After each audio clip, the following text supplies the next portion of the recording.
repente en la judería el aire comenzó a cambiar.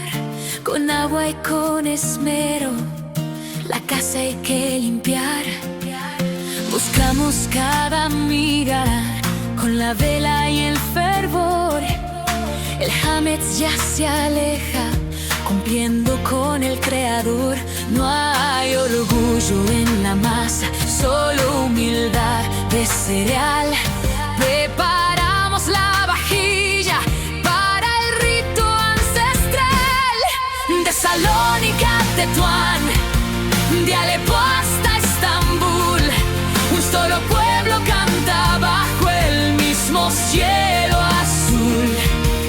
Las telas blancas brillan, la plata está en su altar. La gata de nuestros padres ya vamos a relatar. Pesach Mashiach, libertad en la heredad, sentados como reyes con gran solemnidad. 7 días de Matzá, el precepto del Sinaí, siguiendo la halajá del pueblo sefardí. Sin levadura el alma, pura la intención. Bendito sea el santo, nuestra salvación. Llega el Kadesh, la copa de vino se llenó. El Kiddush de la noche que el tiempo consagró.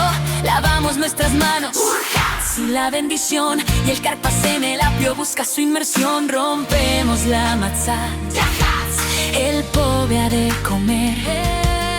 Guardamos el aficomen para luego devolver. No olvides la memoria, la voz del patriarca contando los milagros que el éxodo nos marca. No es por misticismo, es historia y es verdad. Moshe ante el faraón reclamó la libertad. 10 plagas en Egipto, se dividió con mano poderosa.